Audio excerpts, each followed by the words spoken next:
ఉంది కాబట్టి శ్రేష్టమైన దేవుని వాక్యాన్ని ధ్యానం చేసుకుందాము. నాకు ఈ అవకాశం ఇచ్చిన పరిశుద్ధాత్మ దేవునికి ఒకసారి గట్టిగా చప్పట్లు కొట్టి నన్ను మహింపడదాం. అలాగే నన్ను ప్రేమతో ఆహ్వానించిన ఏలియాయి గారికి, అమ్మగారికి వందనాలు.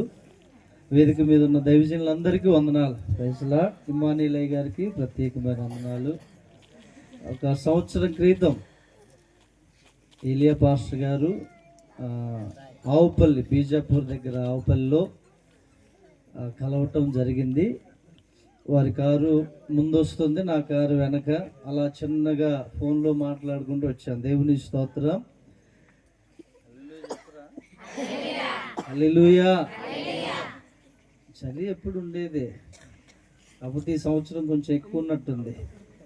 చలి ఎక్కువ ఉంది అంటే మన శరీరాలు గట్టి పడతాయని, రోగ నిరోధక శక్తి ఎక్కువైద్దని అర్థం. హల్లెలూయా. అర్థమవుతుందండి. అన్నీ భరించాలి, ఓకేనా? మంచిది. గంట సేపు అన్నారు అయ్యగారు. గంట సేపు ముగిస్తానులే, కానీ గంట సేపట్లో అక్కడ వంటలు కాలి. ఇప్పుడే వెళ్ళొచ్చా, చూసొచ్చా. చాలా రుచికరమైన భోజనాలు తయారు చేస్తున్నారు, కానీ కాలేదు. సరే, గంట అంటే గంట ఖచ్చితంగా. చాలా చాలా జాగ్రత్తగా విందాము. జాగ్రత్తగా వింటేనే మీకు అర్థమైంది. హల్లెలూయా. నా పేరు పాస్టర్ సూర్య, మా దేవుళ్ళ బయ్యారము. సో దైవ సేవకులు నెలకు ముందే నవంబర్ నెలలోనే కాల్ చేశారు అయ్యగారు. 20 తారీఖు మేమంతా మాట్లాడుకున్నాము, మీరు రావాల్సి ఉంటుంది, సెమీ క్రిస్మస్ ఆరాధన జరుగుతుంది, మీరు రావాలి అని అనగానే వస్తాను పాస్టర్ గారు అని చెప్పాను. దేవుని స్తోత్రం. సో ఈ నెల రోజులంతా ప్రార్థన చేశాను. ఈరోజు ఇక్కడికి రావటానికి కొన్ని ఆటంకాలు జరిగినప్పటికీ దేవుడు క్షేమంగా మమ్మల్ని ఇక్కడికి నడిపించాడు. హల్లెలూయా. మాతో ఇమ్మానుయేల్ పాస్టర్ గారు వచ్చారు. ఇంకో విషయం ఏంటంటే, అసలు ఆలోచనలో లేని వ్యక్తులు కూడా ఇద్దరు వచ్చారు, మేడమ్స్. వాళ్ళు అన్ఎక్స్పెక్టెడ్ అనమాట. మేడం గారు చెప్తారు, ఎప్పటి నుంచో నేను ఏలియా పాస్టర్ గారి పరిచర్య అక్కడ చర్చి చూడాలి అని ఉందని ఎంతో ఆశపడ్డారు. హల్లెలూయా. మంచిది. దేవుని వాక్యాన్ని ధ్యానం చేద్దాం. ఇప్పుడు నువ్వు స్టార్ట్ చేయమ్మా. మంచిది. యెషయా గ్రంథం మనందరికి బాగా తెలిసిన మాట. 9వ అధ్యాయంలోనికి మనం వెళ్దాము. యెషయా గ్రంథం 9వ అధ్యాయము 6వ వచనం. మనకు బాగా పరిచయమైన వచనం మొదటిగా చదువుకుందాం. 6వ వచనం చూడండి. ఏలయనగా మనకు శిశువు పుట్టెను, మనకు కుమారుడు అనుగ్రహింపబడెను, ఆయన భుజము మీద రాజ్యభారముండును. ఇక్కడ చూడండి, ఏలయనగా మనకు శిశువు పుట్టెను, మనకు కుమారుడు అనుగ్రహింపబడెను. మన ఈ జిన్నలగూడ మాత్రమే కాదండి, ప్రపంచమంతటా, మన భారతదేశం, మన రాష్ట్రం మట్టుకే కాదండి, ప్రపంచమంతటా నవంబరు నెల నుండే క్రిస్మస్ సంబరాలు ప్రారంభమయ్యాయి. దేవుని స్తోత్రం. ప్రతి దేశంలో క్రిస్మస్ సంబరాలు. ఇక్కడ ఏమన్నాడంటే, మనకు కుమారుడు అనుగ్రహింపబడ. క్రిస్మస్ అంటే ఇచ్చుట. అందరు చెప్పండి, ఇచ్చుట. క్రిస్మస్ అంటేనే ఇచ్చుట. దీని గురించి కొన్ని మాటలు నేను మీకు క్లుప్తంగా వివరించడానికి ప్రయత్నం చేస్తాను. ఏలయనగా మనకు కుమారుడు అనుగ్రహింపబడెను. ఇంకొక మాట చదువుదాం. రోమీయులకు రాసిన పత్రిక 8వ అధ్యాయము. రోమీయులకు రాసినటువంటి అపోస్తలుడైన పౌలు రోమీయులకు రాసిన పత్రిక 8వ అధ్యాయము 32వ వచనం చదువుతారండి బిగ్గరగా. జాగ్రత్తగా వినండి. తన సొంత కుమారుణ్ణి అనుగ్రహించుటకు వెనుక తీయక మనందరి కొరకు ఆయనను అప్పగించిన వాడు ఆయనతో పాటు సమస్తమును మనకెందుకు అనుగ్రహింపడు. హల్లెలూయా. తన సొంత కుమారుణ్ణి ఏం చేశాడంట? అనుగ్రహించుటకు వెనుక తీయక మనందరి కొరకు ఆయనను అప్పగించాడు తండ్రి అయిన దేవుడు. ఇలాగే పరలోకంలో ఒక సభ జరుగుతుంది. అప్పటికి న్యాయాధిపతులు వచ్చారండి. అప్పటికి రాజులు వచ్చారు,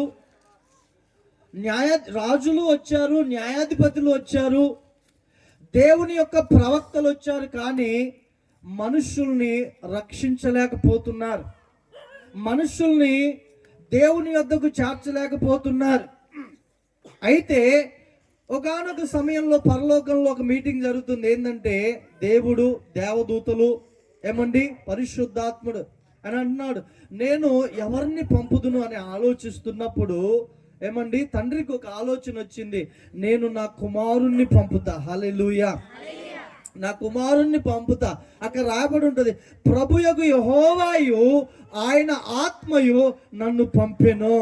ఈ భూమి మీదకి యేసుక్రీస్తు ప్రభుని తండ్రి అయిన దేవుడును పరిశుద్ధాత్ముడును ఆయన పంపాడు. మీరు ఆదికాండం 1వ అధ్యాయంలో చూస్తే దేవుడైన యెహోవా తన వాక్కును, నోటి మాటతో వాక్కును పలుకగా ఈ యొక్క సృష్టి తయారైంది. ఆ మాట చదువుతారా? అయితే అక్కడ ఆ యొక్క రెండవ వచనం మొదటి వచనం, ఆది యందు దేవుడు భూమి ఆకాశములను సృజించెను, భూమి నిరాకారముగాను శూన్యముగాను ఉండెను, చీకటి జలముల పైన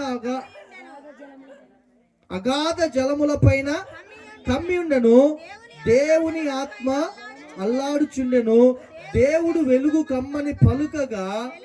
హల్లెలూయా.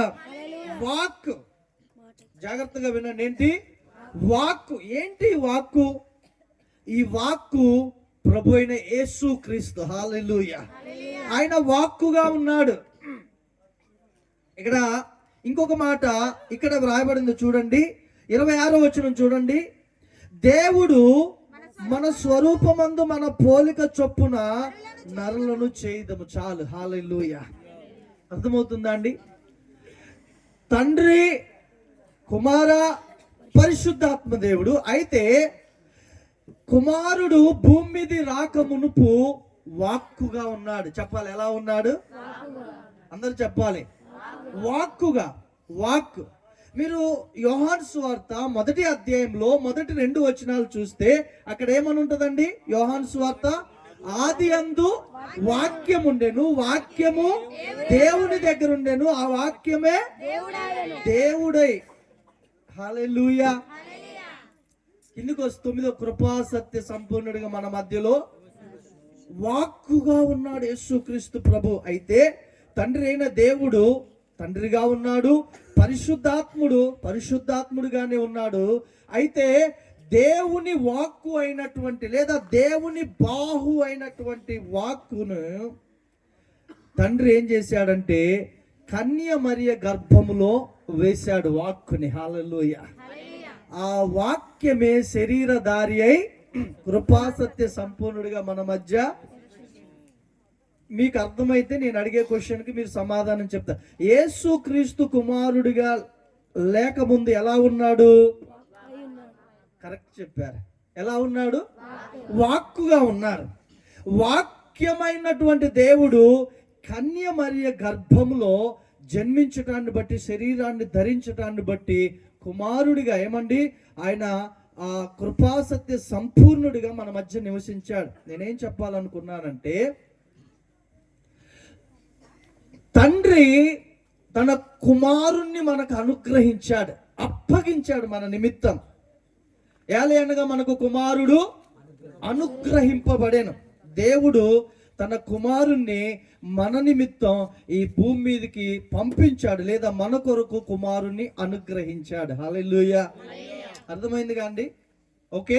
అయితే కుమారుడు ఏమిచ్చాడు మనకి? తండ్రి తన ప్రియ కుమారుని, జనితైక కుమారుణ్ణి అప్పగించాడు. ఆయన అప్పగించాడు. అయితే కుమారుడు ఏమి చేశాడు? ఏమి ఇచ్చాడు మన కొరకు? యేసుక్రీస్తు ప్రభు ఆయన మాట్లాడుచు ఒక మాట అంటాడు. ఏమంటాడంటే, అపోస్తుల కార్యములు ఒకసారి చూడండి. అపోస్తుల కార్యములు థ్యాంక్ యూ జీసస్. హల్లెలూయా. అపోస్తుల కార్యముల గ్రంథం 20 అధ్యాయం అండి. అక్కడ ఒక మాట ఉంటుంది, ఏంటంటే పుచ్చుకొనుట కంటే ఇచ్చుట. 35వ వచనం చదవండి. 20 అధ్యాయము. మీరు ఈలాగు ప్రయాసపడి బలహీనులను రక్షింపవలెననియు పుచ్చుకొనుట కంటే ఇచ్చుట ధన్యము అని ప్రభు అయిన యేసు చెప్పిన మాటలు జ్ఞాపకము చేసుకోండి. హల్లెలూయా. పుచ్చుకొనుట కంటే, జలగ కంట 2 కుమారులు ఉన్నారంట. ఆ పేరేంటి? అమ్ము ఇమ్ము కాదు, ఇమ్ము ఇమ్ము. ఏంటండి? ఇమ్ము ఇమ్ము. ఎప్పుడు ఇవ్వటమే. మీ ఇంటికి వస్తే ఏమి ఇస్తావు, మా ఇంటికి వస్తే ఏం తెస్తా, అంతేనండి. మీ ఇంటికి వస్తే ఏమి ఇస్తావు, మా ఇంటికి వస్తే. ఇది జలగ స్వభావం. జలగ కంటే 2 కుమారుల కూతుర్లా అండి, కుమార్తెలు. ఇమ్ము ఇమ్ము, ఇమ్ము ఇమ్ము. యేసు ప్రభు చెప్పింది ఏంటో తెలుసా? పుచ్చుకొనుట కంటే ఇచ్చుట ధన్యం. హల్లెలూయా. క్రిస్మస్ ఇచ్చుట, ఇచ్చుట. యేసుక్రీస్తు ఏమిచ్చాడు? ఆయన ఏమిచ్చాడు? ఏమండి చూడండి, ఇక్కడ యోహాను సువార్తలోనే 3వ అధ్యాయం 16వ వచనమా, దేవుడు లోకముని ఎంతో ప్రేమించెను కాగా ఆయన తన అద్వితీయ కుమారునిగా పుట్టిన వాని యందు విశ్వాసముంచు ప్రతి వాడును నశింపక నిత్య జీవము పొందునట్లు ఆయనను అనుగ్రహించెను. ఇంకా ఏమి? 10వ అధ్యాయం యోహాను సువార్త 10వ అధ్యాయంలోనండి. చూడండి, అక్కడ కూడా 10వ అధ్యాయం 18వ వచనం చదవండి.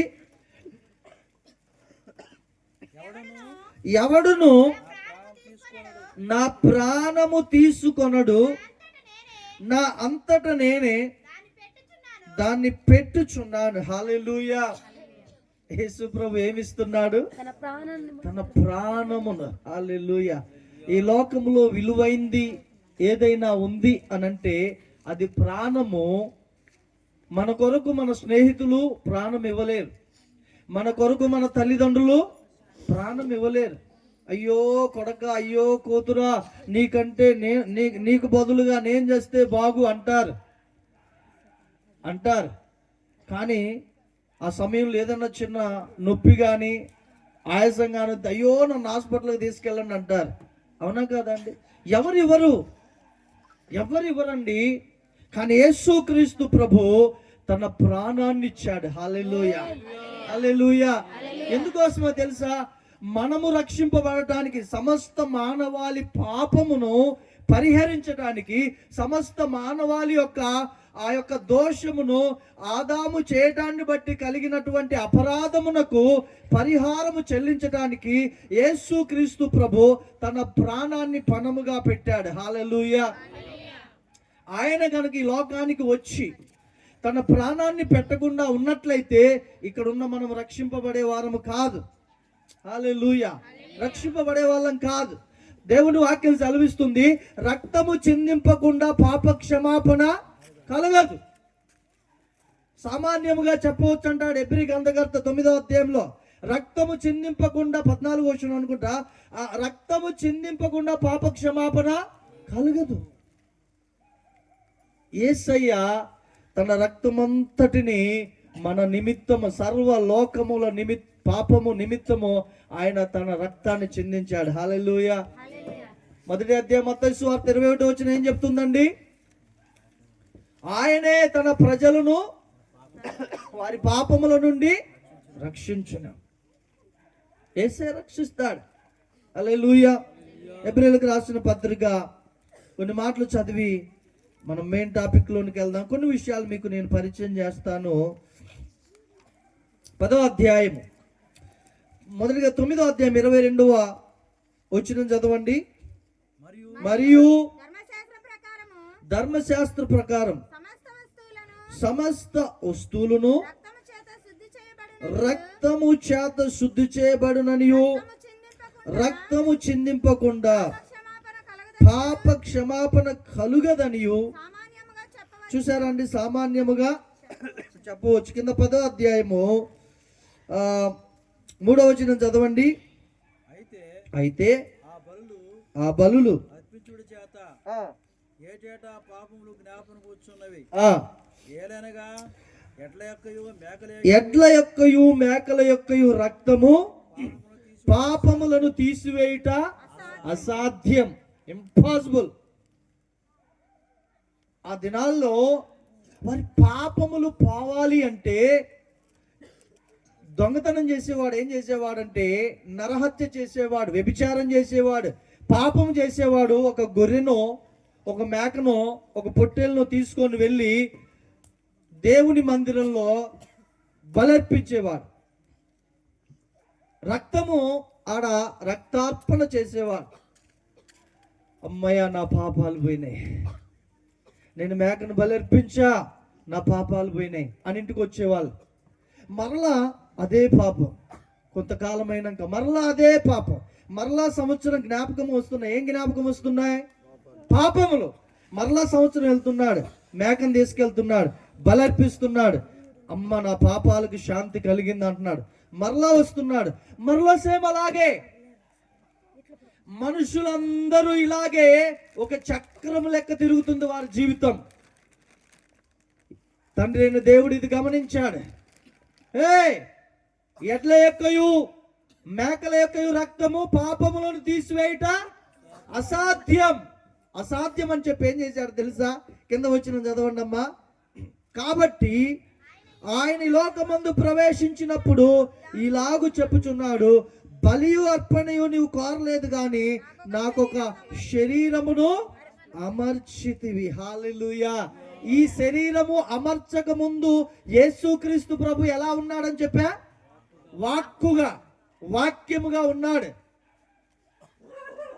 ఎప్పుడైతే శరీరమును అమర్చాడు, ఎందుకు శరీరమును అమర్చాడు అనంటే ఎడ్ల యొక్క రక్తము మేకల యొక్క రక్తం పాపమును తీసివేయట అసాధ్యం. కాబట్టి తండ్రి అయిన దేవుడు తన ప్రియకుమారుడైన యేసుక్రీస్తును తన పరిశుద్ధ రక్తాన్ని చిందించడం కొరకే యేసయ్యని ఈ లోకానికి పంపించాడు. చప్పట్లు కొట్టి ప్రభుని కనపరుద్దాం. హల్లెలూయా, హల్లెలూయా. ఇక్కడ చూడండి 7వ అధ్యాయం, ఇదే హెబ్రీయులకు రాసినటువంటి పత్రిక 7వ అధ్యాయంలో 28వ వచనం చూడండి. బలహీనత గల మనుషులను యాజకులుగా నియమించును గాని ధర్మశాస్త్రమునకు తర్వాత వచ్చిన ప్రమాణపూర్వకమైన వాక్యము. చూసారా? ప్రమాణపూర్వకమైన వాక్యం. ఎవరు ఈ వాక్యం? యేసుక్రీస్తు. అర్థమవుతుందా మీకు? ఈ వాక్యం ఎవరు? యేసుక్రీస్తు. ప్రమాణపూర్వకమైన వాక్యము నిరంతరమును సంపూర్ణ సిద్ధి పొందిన కుమారుణ్ణి నియమించును గనుక ఈయన ప్రధాన యాజకుని వలె మొదట తన సొంత పాపముల కొరకు తర్వాత ప్రజల పాపముల కొరకును దినదినము బలులను అర్పింపవలసిన అవసరము గలవాడు కాడు. తను తాను అర్పించుకున్నప్పుడు ఒక్కసారే పని ముగించెను. హల్లెలూయా. యేసయ్య తన సొంత రక్తముతో అతి పరిశుద్ధ స్థలంలోనికి ప్రవేశించాడు. హల్లెలూయా. అలా ప్రవేశించగానే సమస్త మానవాళి పాపములకు సంపూర్ణంగా పాప క్షమాపణ కలిగింది. హల్లెలూయా, హల్లెలూయా. సంపూర్ణంగా ఒక వ్యక్తి ఒక్కసారి మారు మనసు పొంది యేసు రక్తము చేత కడగబడిన తర్వాత మరలా తిరిగి పాపం వైపు చూస్తాడండి? చూడాడు. ఎందుకు అంటే యేసుక్రీస్తు రక్తము నిజముగా ఒక వ్యక్తి కడిగితే ఆ వ్యక్తి పరిశుద్ధుడుగానే బ్రతుకుతాడు. హల్లెలూయా, హల్లెలూయా. ఇదే హెబ్రీయులకు రాసిన పత్రిక 2వ అధ్యాయంలో 15వ వచనం చదవండి అమ్మా. 2వ అధ్యాయం హెబ్రీ 2:15. కాబట్టి గలవారైనందున ఆ ప్రకారమే మరణము యొక్క బలము గలవానిని అనగా అపవాదిని మరణము ద్వారా నశింప చేయుటకును జీవితకాలమంతయు మరణ భయము చేత దాస్యమునకు లోబడిన వారిని విడిపించుటకు ఆయన కూడా రక్త మాంసములలో పాలివాడాయను. ఏలయనగా ఆయన ఎంత మాత్రమును దేవదూతల స్వభావమును ధరించుకొనక అబ్రహాము సంతాన స్వభావమును ధరించుకొని ఉన్నాడు. హల్లెలూయా. యేసు ప్రభు ఏ స్వభావమును ధరించుకున్నాడు? అబ్రహాము సంతాన. ఎందుకు తెలుసా? ఆయన దేవదూతగా రావచ్చు కదా? నో, దేవదూతగా రావచ్చు కదా? రాకూడదు. ఎందుకు అనంటే మానవుల నిమిత్తం తండ్రి పంపిస్తున్నాడు కాబట్టి మానవుల స్వభావమే ధరించుకొని రావాలి. హల్లెలూయా, హల్లెలూయా. ఇక్కడ ఏమన్నారు? 15 వచనం అంటే జీవిత కాలమంతయు మరణ భయము చేత దాస్యమునకు లోబడిన వారిని విడిపించుటకు. హల్లెలూయా, హల్లెలూయా. మనుషులు జీవిత కాలమంతా మరణ భయం. ఎందుకు మరణ భయం? ఒక వ్యక్తికి మరణం అంటే ఎందుకు భయం? చావు అంటే ఎందుకు భయం అంటే తాను చనిపోయిన తర్వాత ఎక్కడికి వెళ్తాడో తెలియదు కాబట్టి. హల్లెలూయా. కానీ యేసు రక్తము చేత కడగబడిన ఒక క్రైస్తవుడు, మారు మనసు పొందిన ఒక క్రైస్తవుడు చావు అంటే భయపడ్డు. ఎందుకంటే తాను చనిపోయిన తర్వాత ఎక్కడికి వెళ్తాడో ఆయనకు తెలుసు. తెలిసిన వాడు ధైర్యంగా ఉంటాడు. ఎక్కడికి వెళ్తాడో తెలిసిన వాడు, ఎక్కడికి వెళ్తాడో తెలియని వాడు భయము, భయము, భయము. ఈ భయము నుంచి విడిపించడానికే యేసుక్రీస్తు ప్రభు ఈ లోకానికి వచ్చాడు. హల్లెలూయా, హల్లెలూయా. జీవిత కాలమంతా మరణ భయము చేత దాస్యమునకు లోబడిన వారిని విడిపించడానికి, అపవాది యొక్క కబంధాస్తాల్లో ఉన్న ప్రజల్ని విడిపించి రక్షించడానికే నా యేసుక్రీస్తు ఈ లోకానికి వచ్చాడు. హల్లెలూయా, హల్లెలూయా. ఇంకెందుకండి భయం? యేసుక్రీస్తుని ఎరగని వ్యక్తి, అతనికి భయం, ఆమెకు భయం. ఈ రాత్రి ఒకవేళ మీరు ఎవరైనా లోక రక్షకుణ్ణి మీ సొంత రక్షకుడిగా అంగీకరించిన వారు ఇక్కడ కూర్చుంటే మీకు శుభవార్త. నీ జీవితం అంతా భయము చేత, వేదన చేత, ఏమి చేయాలో దిక్కుతోచని స్థితిలో అయోమయంగా ఉంటే నీకు శుభవార్త. యేసుక్రీస్తు రక్షకుణ్ణి నీ హృదయంలోనికి ఆహ్వానించు. ఆయన నీ హృదయాన్ని వెలుగుమయంగా మారుస్తాడు. హల్లెలూయా. నీలో ఉన్న భయాన్ని యేసయ్య తొలగిస్తాడు. ఆమె నీలో ఉన్నటువంటి చీకటిని యేసయ్య తొలగిస్తాడు. నీ హృదయాన్ని, నీ హృదయ దీపాన్ని యేసయ్య వెలిగిస్తాడు. హల్లెలూయా. ఆయన ఎందుకు వచ్చాడంటే తన ప్రాణాన్ని ఇచ్చుటకు వచ్చాడు. హల్లెలూయా. ఇచ్చాడు ఆయన ప్రాణాన్ని. ఆయన ప్రాణాన్ని ఇచ్చాడు. ఒక గొప్ప కార్యము చేశాడు. అయితే ఈ రాత్రి నీకు ఒక ప్రశ్న. తండ్రి తన కుమారుణ్ణి ఇచ్చారు. కుమారుడు తన ప్రాణాన్ని ఇచ్చారు. హల్లెలూయా, హల్లెలూయా. ఈ రాత్రి నీకు ఒక ప్రశ్న. ఈ క్రిస్మస్ సందర్భంగా నీవేమైనా దేవునికి ఇస్తున్నావా? హల్లెలూయా. నీవేమైనా దేవునికి ఇచ్చావా? ఇస్తున్నావా? ఏమడుగుతాడు దేవుడు నీ యొద్ద నుంచి? నీ వెండి అడుగుతాడా? నీ బంగారం అడుగుతాడా? నీ డబ్బు అడుగుతాడా యేసయ్య? ఆయన ఎప్పుడు ఎవరిని డబ్బు అడగలే, బంగారం అడగలే. ధనవంతుడు ఒకసారి యేసు ప్రభు దగ్గరికి వస్తే, హలో, నీకున్న ఆస్తి అమ్మి బీదలకు పంచి నన్ను వెంబడించుము, పరలోకమందు నీ ఫలము, నీ డబ్బు అమ్మి నాకు ఇవ్వమన్నాడు యేసు ప్రభు. ఆయన ఎప్పుడు అలా అనలే. ఆయన ఎప్పుడు అలా అనలేదు. నీ ఆస్తి అమ్మి బీదలకు పంచి నన్ను వెంబడించు అన్నాడు. ఏమడుగుతున్నాడు చూడండి. 23వ అధ్యాయము సామెతల గ్రంథం 23వ అధ్యాయము 26వ వచనమా? సామెతల గ్రంథం 23వ అధ్యాయం 26వ వచనం. నా కుమారుడా, నీ హృదయమును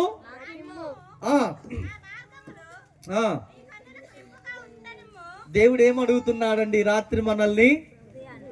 నీ హృదయమును నాకిమ్ము.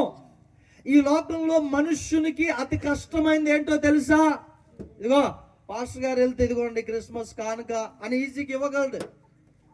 ఇదిగోండి పాస్టర్ గారు ఈ 5 కేజీల రైస్ మూట క్రిస్మస్కి పెట్టేసేయండి, నేను కానుకిస్తున్నా, ఈజీగా చేయగలడు. పాస్టర్ గారు ఇదిగోండి డెకరేషన్ కొరకు ఇంకొక 5,000 ఉంచండి, ఈజీగా చేయగలడు. ఏమండి పాస్టర్ గారు ఈ క్రిస్మస్ మాత్రం ఈ 50 కేజీల చికెన్ నాదే, ఈజీగా చేయగలడు. దేవుడు నిన్ను అడుగుతున్నాడు అవి? దేవుడు ఏమడుగుతున్నాడు తెలుసా ఈ రాత్రి? నా కుమారుడా, నా కుమార్తె, నీ హృదయము నాకు ఇమ్ము. హల్లెలూయా.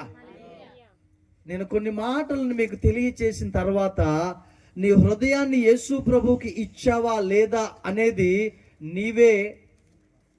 నీవెరుగుతావు. హల్లెలూయా, నీవెరుగుతావు. యేసు ప్రభు 15వ అధ్యాయం మత్తయి సువార్తలో ఒక మాట అన్నాడు. ఏమన్నాడు చూడండి, మత్తయి సువార్త 15వ అధ్యాయము చదవండి అయ్యా. 6, 7, 9 వచనాలు చూడండి. మీరు మీ ఆచారాల నిమిత్తమై నిరర్ధకము చేయుచున్నారు. వేషధారులారా, ఈ ప్రజలు తమ పెదవులతో నన్ను గణపరచుదురు గాని వారి హృదయము నాకు దూరముగా. నీవే లేకుండా నేనుండాలేనయ్యా. పర్రా, నీ తోడే లేకుండా అన్ని అబద్ధాలు పాడతాం మనం, తెలుసా అండి? అన్ని అబద్ధాలు పాడతాం. రియల్ లైఫ్లోకి వచ్చేసరికి నిజముగా యేసు ప్రభు లేకుండా మనం బ్రతకగలుగుతున్నామా? కానీ తన హృదయాన్ని యేసు ప్రభుకి ఇచ్చిన వాడు ఎట్టి పరిస్థితుల్లోనైనా ఆయన్ని వెంబడించగలరు. హల్లెలూయా. ఆయన లేకుండా బ్రతకలేరు. హల్లెలూయా. అన్నీ ఇవ్వగలం మనం, కానీ మన హృదయాన్ని మాత్రం దేవునికి ఇవ్వం. నీ హృదయాన్ని యేసు ప్రభుకి ఇవ్వకుండా నిజమైన క్రిస్మస్ నీ జీవితంలో లేదండి. ఎన్ని సంవత్సరాలు నేను బాప్తిజం తీసుకున్నా పాస్టర్ గారు కావచ్చు, కానీ నీ హృదయంలో నిజంగా యేసు ప్రభు సుఖ నివాసం చేస్తున్నాడా? హలో, యేసు ప్రభు నీ హృదయంలో ఆయన సంతోషంగా ఉంటున్నాడా? దేవుడు ఏమన్నాడు తెలుసా? వారు పెదవులతో నన్ను గణపరుచుదురు కానీ వారి హృదయం నాకు సోఫా చాలా దూరంగా ఉంది. యేసు ప్రభు రాత్రి ఏమి వెతుకుతున్నాడో తెలుసా? మన హృదయాన్ని యేసు ప్రభు వెతుకుతున్నాడు. హల్లెలూయా. ఆయన అన్నాడు, అయ్యా నక్కలకు బొరియలు గలవు, ఆకాశ పక్షులకు గూళ్ళు గలవు, కానీ మనుష్య కుమారుడు తలవాల్చుకొనుటకైనను స్థలము లేదు. యేసు ప్రభు జన్మించినప్పుడు అండి సత్రములోనైనను ఆయనకు, సత్రం అంటే ఏంటి? పశువుల పాక కాదు. సత్రం అంటే ఏంటి? రెంటెడ్ హౌస్, లాడ్జీలు, క్వార్టర్స్. ఏమండి మనం హైదరాబాద్ వెళ్తాం, అక్కడ మనకు చుట్టాలు లేరు, పట్టాలు లేరు. ఏమండి వెంటనే 2 రోజులు ఉండాలి. ఎక్కడ మొట్టమొదటి మన లగేజ్ పెట్టడానికి ఏం వెతుకుతాం? LADS, hotels. హల్లెలూయా. జగ్గల్పూర్ వెళ్ళా ఒకసారి. నేను వెళ్ళి ఆ నైట్ ఉండాల్సి వచ్చింది, లేట్ అయ్యి. ఇంకా బస్సులు ఆ ఏరియా 90 కిలోమీటర్లు వెళ్ళాలి. కష్టం అంటే ఆ లాడ్జికి వెళ్ళి ఒక రూమ్ కావాలి. ఏసీ రూమ్ వద్దన్న, నార్మల్ ఏసీ రూమ్ అయితే ఒక్క చిన్న గది 1800, జస్ట్ 7 గంటలకి ఒక నైట్. నార్మల్ రూమ్ అయితే 1500 అన్నాడు. ఏమండి అర్థమవుతుందా? యూసఫ్ వెళ్ళి తట్టుతున్నాడు, అయ్యా ఏమన్నా రూమ్స్ ఖాళీ లేవు. అంతా వెతికారు. పాపం తట్టుకోలేక ఎక్కడ కన్నదో తెలియదు యేసు ప్రభుని. ఆయన బయట జన్మించాడు, కానీ స్థలము లేక ప్రభుని పొత్తిగుడ్డలతో చుట్టి సత్రములో పశువుల తొట్టిలో పరండబెట్టారు. హల్లెలూయా. ఎందుకు నేను ఈ మాట చెప్పా? మీరు ఆగండి. ఎందుకు నేను ఈ మాట చెప్పా? Yes, very good. హల్లెలూయా. మనుష్య కుమారుడు తలవాల్చుకొనుటకైనను ఈ లోకములో ఆయనకు స్థానము లేదు, స్థలము లేదు. అయితే యేసుక్రీస్తు ప్రభు ఆయన ఆశతో మనల్ని ఎదురు చూస్తున్నాడు. నా బిడ్డల హృదయంలో నాకు స్థలం ఇస్తారు. హల్లెలూయా, హల్లెలూయా, హల్లెలూయా. మన హృదయంలో దేవునికి స్థానం ఇవ్వాలి. ఎలా ఇవ్వాలి? నేను ఇచ్చానండి యేసు ప్రభుకి స్థానం నా హృదయంలో. ఈ వెళ్ళి సీరియల్ చూస్తుంది. నిజంగా యేసు ప్రభు ఉంటాడా సీరియల్ చూస్తే? ఉంటాడండి? సినిమాలు చూస్తాడు ఈయన వెళ్ళి. యేసు ప్రభు హృదయంలో ఉంటాడా? ఆయన కన్నులంట హబక్కు గ్రంథంలో 1వ అధ్యాయంలో ఉంది, దుష్టత్వం చూడలేనంత నిష్కలంకమైనవి. హల్లెలూయా. దుష్టత్వం చూడలేనంత నిష్కలంకమైన. మనము నోటితో ఎన్నైనా కనపరచొచ్చు, పాటలు పాడొచ్చు, దేవుణ్ణి ఆరాధించవచ్చు, కానీ నిజ లైఫ్లోకి వస్తే, నిజ జీవితంలోనికి వస్తే మనము ఆచారాలు విడిచిపెడుతున్నామా? భక్తి అంటే భక్తేనండి, రాజీ పడకూడదు. దేవుని స్తోత్రం, హల్లెలూయా. రాజీ పడకూడదు. యేసు ప్రభువుని నిజముగా ఎవరు సంతోష పెడతారు, ఎవరు నిజముగా యేసు ప్రభుని గణపరుస్తారంటే వారి హృదయము ద్వారా దేవుణ్ణి ఆరాధించేవారే. హల్లెలూయా. ఏమండి, మా యోహాను సువార్త 4:14 ఏముందండి? ఆయనను ఆరాధించువారు ఆత్మతోనూ సత్యముతోనూ ఆరాధించవలనని తండ్రి కోరుచున్నాడు. మనం ఎలా ఆరాధిస్తున్నాం? మనకు మైక్ దొరికితే చాలు. యమ పాటలు తప్పు కాదు, పాడాలండి. నేను నా రూమ్లో ఎట్లా పాడతాను, నాకు మైక్ అవసరం లేదు. పరిశుద్ధాత్మ మొన్నటి దినాన నేను కూర్చున్నా, ఒక హిందీ పాటని నేను ఇది వినాలని ఆశగా ఉందన్నాడు పరిశుద్ధాత్మ దేవుడు. హల్లెలూయా. వెంబటే బెడ్ మీద నుంచి దిగా కింద మోకరించా. పాట చూసి గంట సేపు ఆరాధిస్తుంటే ఛానల్ వాళ్ళందరూ ఏమైందా అని అక్కడ దగ్గరకు వచ్చి చూస్తున్నారట. హల్లెలూయా. రూమ్ దద్దరిల్లిపోతుంది. దేవుని సన్నిధి కమ్ముకుంది, దేవుని అభిషేకం కమ్ముకుంది. నా ప్రభువుని నేను అలా చూస్తూ ఆరాధిస్తున్నా. హల్లెలూయా. హృదయముతో ఆరాధిస్తే ఆ వ్యక్తి దేవుని యొక్క అభిషేకం చేత నింపబడతారు. మన హృదయము దేవుడి లోకంలో అడిగిన ఏకైక మాట, ఆయన ఏకైక కోరిక ఏంటంటే, నా కుమారుడా, నా కుమార్తె, నీ హృదయము నాకు అయ్యా సగమే ఇస్తానయ్యా, సగం లోకానికి ఇస్తా. ఏమండి, సగమే ఇస్తా. నువ్వు వచ్చి సగం ఉండు, సగమేమో నాకు శరీరాశ, నేత్రాశ, జీవోడమ్మ ఉండాలయ్యా. యేసుప్రభు ఏమో దేవుని వాక్యం స్వార్థ పత్రికలో ఏముందా?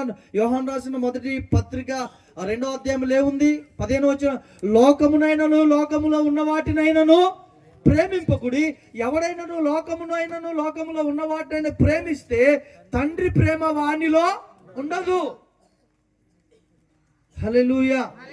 దేవుని సంగమా, ఈ మాటలు మీకు కొంచెం కఠినంగా ఉండొచ్చు, కానీ దేవుడు సంతోషపడే విషయాలు ఇవేనండి. దేవుడు ఆనందపడే విషయాలు ఇవే. హల్లెలూయా. మన హృదయములో దేవునికి స్థానం మొదటి. మన హృదయము కేంద్రం మన శరీరానికి. ఈ కేంద్రంలో మన దేవుడైన యేసుక్రీస్తుకి మనము స్థానం ఇవ్వాలి. 6వ అధ్యాయం సామెతల గ్రంథంలో అక్కడ రాయబడి ఉంటుందండి 6వ వచనంలో, నీ ప్రవర్తన అంతటి మీద ఆయన అధికారమునకు ఒప్పుకొనుము, ఒప్పుకొనుము, ఒప్పుకొనుము. దేవునికి ఇష్టము లేనిది ఏదైనా దేవుడు వద్దని పరిశుద్ధాత్మని హృదయంలో గద్దించాడా, దాని జోలికి వెళ్ళకు. నీ మనస్సాక్షి ఏదైనా చేయొద్దని గద్దిస్తుందా, దాని జోలికి వెళ్ళకు.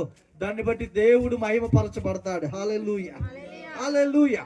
దేవుడు మహిమపరచబడతాడు. దేవుని వాక్యం సెలవిస్తుంది. బైబిల్లో ఒక వ్యక్తి ఉన్నాడు, ఆయన మహారాజు సొలొమోను. ఏమండి, దేవుణ్ణి ఎంతగానో ఆరాధించిన వ్యక్తి, దేవుణ్ణి మొదట్లో ఎంతగానో దేవుణ్ణి మహిమపరిచిన వ్యక్తి, దేవుడంటే ప్రాణం, దేవుడితో ముఖాముఖిగా మాట్లాడే అనుభవం కలిగిన వ్యక్తి సొలొమోన్. ఒక దినాన దేవుడు సొలొమోన్తో మాట్లాడుతుంటే సొలొమోను వినట్లే. రాజులు 1వ గ్రంథం 9వ అధ్యాయం 11వ వచనం చదవండి. 10-11 వచనాలు చదవండి. రాజులు 1వ గ్రంథం 11వ అధ్యాయము 11వ అధ్యాయం 9-10 వచనాలు చూడండి. Thank you Jesus. హల్లెలూయా. ఇశ్రాయేలీల దేవుడైన యెహోవా. చూసారండి, అతనికి 2 మారులు ప్రత్యక్షమై నీవు ఇతర దేవతలను 11:10 వెంబడింపవలదని అతనికి ఆజ్ఞాపించినను సొలొమోను హృదయము ఆయన యొద్ద నుండి తొలగిపోయాను. చూసారండి, సొలొమోను హృదయము దేవుని యొద్ద నుంచి ఏమైపోయింది? దూరంగా వెళ్ళిపోయింది. దేవుడు బాధపడతాడండి, దేవుడు దుఃఖపడతాడు. ఇక్కడ కూర్చున్న మనలో దేవుని సంగమా, దేవుని బిడ్డలారా, దేవుడు నీ ఆస్తి అడగట్ల, నీ అంతస్తు అడగట్ల, నీ బంగారం అడగట్లేదు. ఆయన అడిగేది ఒకటి, నీ అపవిత్రమైన, నీ పాపపు ఘోరమైన రోగం కలిగిన హృదయాన్ని. ఇర్మియా గ్రంథం చదవండి గారు ఆ మాట. 17వ అధ్యాయము. అయ్యా అక్కడ నీ హృదయము అన్నిటికంటే మోసకరమైనది, అది ఘోరమైన 9వ ఘోరమైన వ్యాధి గల దాన్ని గ్రహింపగలవాడు. మనం ఆ హృదయాన్ని కనుక తీసుకెళ్లి యేసే చేతిలో పెడితే ఆ హృదయాన్ని యేసు ప్రభు సుందరంగా మారుస్తాడండి. హల్లెలూయా. నా హృదయము వింతగా మారేను, నా హృదయము వింతగా మారేను, నా హృదయము వింతగా మారేను, నాలో యేసు వచ్చినందున, నాలో యేసు వచ్చినందున సంతోషమే సమాధానము, సంతోషమే సమాధానమే, సంతోషమే సమాధానము, చెప్పనాశక్యమైన సంతోషం. ఈ సంతోషము నీకు కావలెనా? ఈ సంతోషము నీకు కావలెనా? ఈ సంతోషము నీకు కావలెనా? నేడే యేసు నొద్దకు రమ్ము, నేడే యేసు నొద్దకు రమ్ము. హల్లెలూయా. ఆయన సంతోషాన్ని ఇస్తాడు, ఆయన ఆనందాన్ని ఇస్తాడు. హల్లెలూయా. మన హృదయాలు ఎల్లప్పుడూ పరవశించాలండి, ఆనందించాలి అంటే, విచారములు తొలగిపోవాలి అనంటే మన హృదయంలో యేసుక్రీస్తు ప్రభు ఆయన నివాసం చేయనట్లుగా మన జీవితాన్ని మనం కాపాడుకోవాలి. దేవుని స్తోత్రం. హల్లెలూయా. సొలొమోను హృదయంలో దేవుణ్ణి తొలగించుకున్నాడు, దూరంగా వెళ్ళిపోయాడు. దావీదు ఉన్నాడు. ఏమండి, దేవుని ఆత్మ దావీదు హృదయంలో నుంచి వెళ్ళిపోతుంటే దావీదు ఎంత పశ్చాత్తాపడ్డాడు. అయ్యా, సమ్మతి గల మనసు నాకు కలుగు చేయి నాయన, మరలా నూతనముగా నా హృదయాన్ని కలుగజేయి నాయన. ఎందుకో తెలుసా అండి, ఎందుకో తెలుసా? యేసుక్రీస్తు ప్రభు మన హృదయంలో నివాసం చేస్తేనే మనకు సంతోషం, ఆనందము, సమాధానం. హల్లెలూయా. ఈ దినాల్లో ఎన్ని కుటుంబాల్లో, ఎంతమంది వ్యక్తుల్లో సమాధానం లేదో తెలుసా? నెమ్మది లేదో తెలుసా? ఆనందము లేదో తెలుసా? ఎందుకు లేదు అంటే, ఆనందాన్ని, సంతోషాన్ని ఇచ్చే ఆ రక్షకుణ్ణి వారి హృదయంలో వారు కలిగి లేరు. వారు కలిగి లేరు కాబట్టి వారి హృదయం అంతా దుఃఖము చేత, వేదన చేత నింపబడుతుందండి. హల్లెలూయా. దేవునికి స్తోత్రం. ఈ రాత్రి ప్రియ దేవుని బిడ్డలారా, దేవుడు మనల్ని అడుగుచున్నాడు, నీ హృదయాన్ని నాకిమ్ము. ఈ క్రిస్మస్ సందర్భంగా, ఈ క్రిస్మస్ శుభ సందర్భంగా దేవుడు కోరుకునేది ఏంటంటే, నీ హృదయాన్ని దేవునికి ఇస్తే అదే నిజమైన క్రిస్మస్. హల్లెలూయా. అదే నిజమైన క్రిస్మస్, వేరేం లేదండి. క్రిస్మస్ పరమార్థం ఏంటంటే ఇచ్చుట.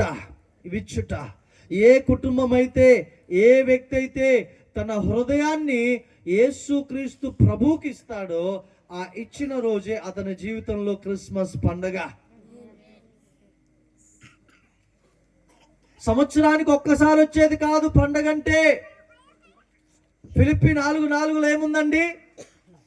ప్రభువునందు ఆనందించుడి, మరలా చెప్పుదును ఆనందించుడి.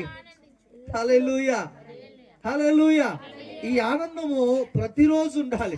యేసుక్రీస్తు ప్రభు జన్మదిన సందర్భంగా ఈ నెల మట్టుకే కాదండి, ప్రతిరోజు మన హృదయం ఆనందంతో పరవశిస్తుంది. ఎప్పుడు తెలుసా? యేసయ్య మన హృదయంలో ఉన్నప్పుడు. హల్లెలూయా, హల్లెలూయా. మన హృదయంలో ఉన్నప్పుడు. ఇది తెలుసా? యేసు ప్రభు మనతో మాట్లాడతాడు మన హృదయంలో ఉండి. ఆయన చాలా స్పష్టంగా మాట్లాడతాడు, చాలా క్లియర్గా మాట్లాడతాడు. అందుకే ప్రభు అన్నాడు యోహాను సువార్తలో, నా గొర్రెలు నా స్వరము విని. ఎవరు గొర్రెలు? ఎవరండి గొర్రెలు? ఎవరైతే యేసుక్రీస్తుని హృదయంలో చేర్చుకుంటారో వారే దేవుని గొర్రెలు, వారు దేవుని స్వరాన్ని వింటారు. హల్లెలూయా. మనం గ్రహిస్తాం దేవుని స్వరం ఏంటనేది, మనం గ్రహిస్తాం దెయ్యపు స్వరం ఏంటనేది మనం గ్రహిస్తాం. ఇప్పుడు తెలుసా? యేసే స్వరాన్ని వినటానికి మనం అలవాటు పడ్డప్పుడు, మన హృదయంలో నుంచి అలవాటు పడ్డప్పుడు దేవుని స్వరం ఏంటో మనం గ్రహిస్తాం. హల్లెలూయా, హల్లెలూయా. కాబట్టి నా ప్రియ దేవుని బిడ్డలారా, ఒకవేళ నీ హృదయాన్ని ఈ లోకములో వేరే వాటికి ఇచ్చి ఉన్నావా?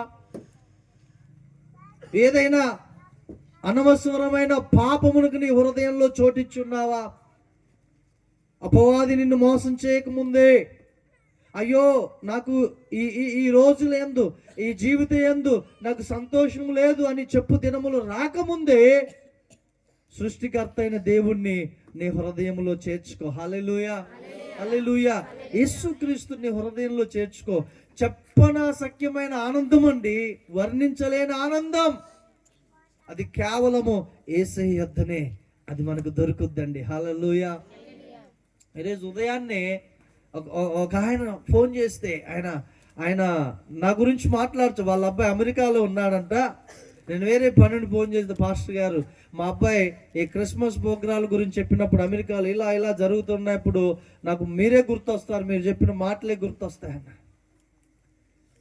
ఆయన అంటూ ఈ మధ్యలో అతనికి ఒక అనారోగ్యం వస్తే ప్రార్థన చేశాను నేను వ్యక్తిగతంగా.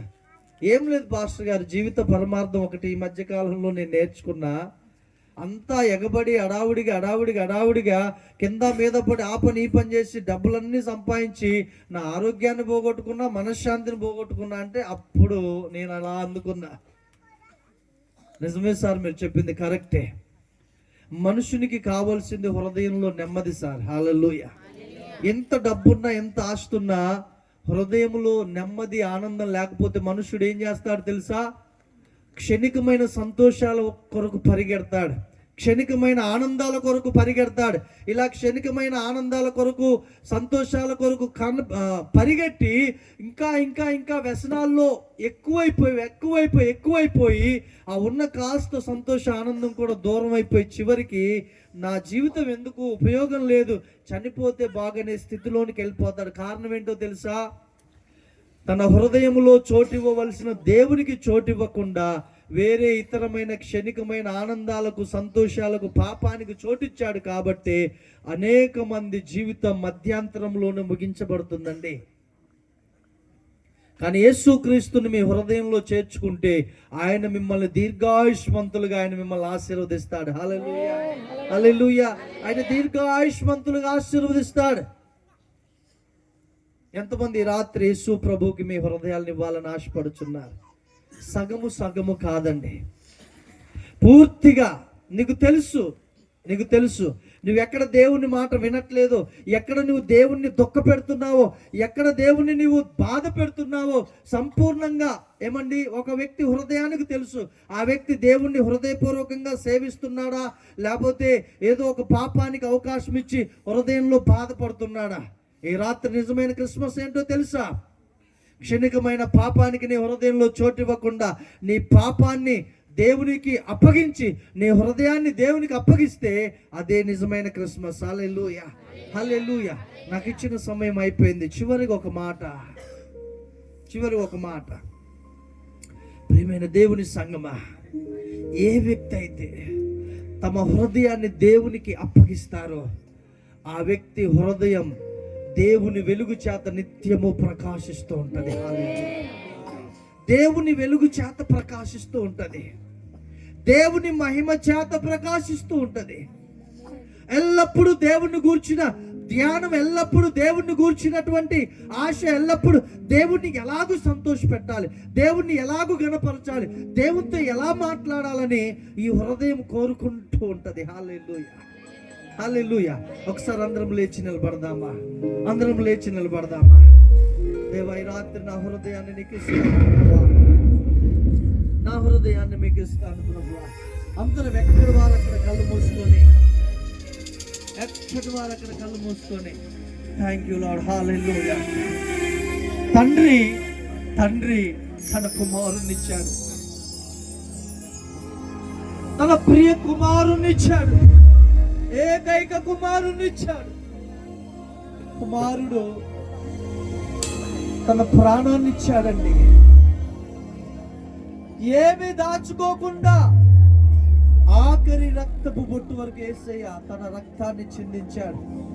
ఆయన బల్లెముతో పొడిచినప్పుడు ఒక సైనికుడు ఆయన హృదయానికి గుచ్చుకొని నీళ్లును రక్తమును నీళ్లు అంటే ఆఖరి రక్తపు బొట్టు వరకు సంపూర్ణంగా కార్చాడండి. ఏమీ ఉంచుకోలా. ఈ రాత్రి యేసయ్య నిన్ను అడుగుచున్న మాట ఏంటో తెలుసా? నా కుమారుడా, నా కుమార్తె, ఎందుకు క్షణికమైన పాపములను నీ హృదయంలో నీవు దాచుకుంటున్నావు? ఎందుకు లోక ఆశల్లో పడి నీ హృదయాన్ని మలినము చేసుకుంటున్నావు? సంపూర్ణంగా నీ హృదయాన్ని నాకు ఇస్తే నేను నీ హృదయంలో నివాసం చేస్తా, నీ హృదయాన్ని పరిశుద్ధపరుస్తా, నిన్ను ఆశీర్వాదకరముగా నిన్ను ఆశీర్వదిస్తా, నీ జీవితాన్ని దీవెనకరముగా ఉంచుతా. హల్లెలూయా, హల్లెలూయా. యూదా తన హృదయంలో డబ్బుకు ప్రధాన స్థానం ఇచ్చాడండి. ఇస్కరియోతు యూదా దేవునికి తన హృదయంలో స్థానం ఇవ్వకుండా డబ్బుకు తన స్థానం ఇస్తే ఆ డబ్బు ఆ యూదాని నాశనం చేయలేదా? మనం లోకాశ, ఘనతలకు, శరీరాశ, నేత్రాశలకు, పాపమునకు రహస్యముగా మన హృదయంలో పాపాన్ని ప్రేమిస్తూ ఎన్ని మార్లు మన దేవుణ్ణి మనం దుఃఖపెట్టాం. అయినా ఈ రాత్రి ప్రభు నిన్ను ప్రేమిస్తున్నాడు. నా కుమారుడా, నా కుమార్తె, నీ హృదయమును నాకిమ్ము. I want your heart, give me your heart. హల్లెలూయా. ఈ రాత్రి నీ హృదయాన్ని సేకిస్తావు. అదే నిజమైన క్రిస్మస్, అదే నిజమైన క్రిస్మస్. ఎంతో మంది వారి హృదయాల్ని సేకిచ్చి వారి కుటుంబాలే దీవించబడ్డాయి. దేవుని బిడ్డలారా, యేసే మతం ఏమని అడగట్లే, నీ బంగారము దేవుడు అడగట్లే, నీ చిన్న హృదయాన్ని అడుగుతున్నాడు. ప్రియ దేవుని బిడ్డ, ఒకవేళ ఇప్పటి వరకు యేసయ్యని ఎరగని బిడ్డ ఇక్కడ ఉన్నా, ఈ రాత్రి దేవుడు నీతో మాట్లాడుతున్నాడు. నీ చిన్న హృదయంలో యేసయ్యకు స్థానం ఇస్తావా? నీ చిన్న హృదయంలో యేసయ్యకు స్థానం ఇస్తావా? హల్లెలూయా.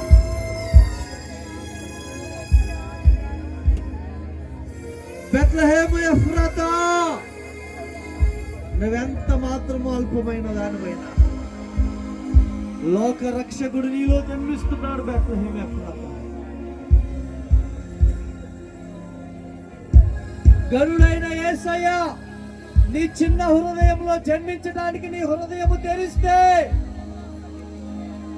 పేరు పొందిన వ్యక్తిగా దేవుడు నీ జీవితాన్ని ఆశీర్వదిస్తాడు.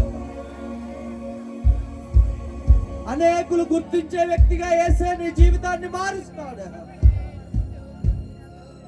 నజరేతులో నుంచి మంచిది ఏదైనా రాగలదా? ఎస్. యేసయ్య జన్మిస్తే నజరేతే పేరే ప్రపంచం అంతటా మారుమోగుద్ది. యేసయ్య నిజముగా నీ హృదయంలో ఈ రాత్రి జన్మిస్తే, నీవు అవకాశం ఇస్తే నీ జీవితమనే అద్భుతముగా యేసయ్య మారుస్తాడు. Thank you lord. ఈ రాత్రి సంపూర్ణంగా నా హృదయాన్ని యేసయ్యకి ఇస్తానన్న వారు మాత్రం మీ కుడి చేయి పైకెత్తితే మీ కొరకు ప్రార్థన చేస్తా. నిజమైన క్రిస్మస్ ఆనందం నీ జీవితంలో నువ్వు చూడబోతున్నావు. నీ జీవితంలో ఈ దినం మొదలుకొని నిజమైన క్రిస్మస్ ఆనందం ప్రతిరోజు నువ్వు అనుభవించబోతున్నావు. ప్రేమ కలిగిన తండ్రి, జాలి కలిగిన యేసయ్య, ఈ రాత్రి మీరు మాతో మాట్లాడారు ప్రభువా. నాకు మీ హృదయం కావాలని, నా కుమారుడా, నా కుమార్తె, నీ హృదయమును నాకు ఇమ్మని నోరారా అడుగుచున్నా తండ్రి. మా హృదయాన్ని తండ్రి మీకు అప్పగిస్తున్నాం ఈ రాత్రి. మా హృదయంలో ఏ పాపము, ఏ చీకటి, ఏ శరీర కోరిక నివసింపకూడదయ్యా. పరిశుద్ధాత్ముడా యేసయ్యా, మీరే మా హృదయంలో ఈ రాత్రి నివసించాలి. మమ్మల్ని మధురముగా మార్చండి. ఆశపడదాం, ఆశపడదాం, ఆశపడదాం. ప్రియ పరలోకము తండ్రి, ఆశపడుచున్న ప్రతి ప్రాణమును తృప్తిపరచండి నాయన. వారి హృదయంలో మీరు నివాసము చేయమని అడుగుచున్నాము నాయన. ఆశపడుతున్నారయ్యా, మీరు అద్భుత కార్యం జరిగించండి. ఈ ప్రాంతంలో చేయవెత్తిన ప్రతి బిడ్డ, వారి హృదయంలో మీకు స్థానం ఇచ్చిన ప్రతి బిడ్డ జ్యోతుల వలె వెలుగుదురుగాక, జ్యోతుల వలె ప్రకాశించుదురుగాక, నక్షత్రముల వలె వారు ప్రకాశించుదురుగాక.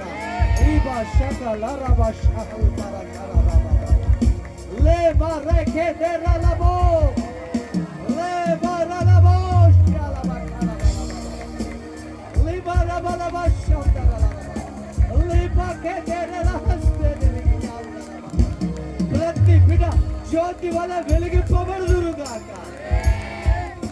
ఆశీర్వదించండి ప్రభువా, మీరు ఆశీర్వదించండి ప్రభువా. మీ శక్తి చేత, మీ బలము చేత నింపండి. ఈ లోకంలో ఈ బిడ్డలు మీకు సాక్షులుగా జీవించుదురుగాక తండ్రి. దైవజన ఏలియాగా నమ్ముగా నీ పరిచర్యను దీవించండి అయ్యా. ఈ ప్రార్థన కూడిక ఏర్పాటు చేసిన కుటుంబాలు యేసు నామములో దీవించబడుదురుగాక. వారి సంతానము ఆశీర్వదించబడునుగాక. వారి కుటుంబంలో ఏ లేమి కొదువై ఉండకూడదు నాయన. వారి పిల్ల తరాలు ఆశీర్వాదకరముగా ఉందురుగాక. నీకే మహిమ ఘనత ప్రభావములు ఆరోపిస్తూ నా ప్రభువైన యేసుక్రీస్తు నామములో ప్రార్థించి పొంది ఉన్నాను పరలోకపు తండ్రి. ఆమేన్, ఆమేన్, ఆమేన్.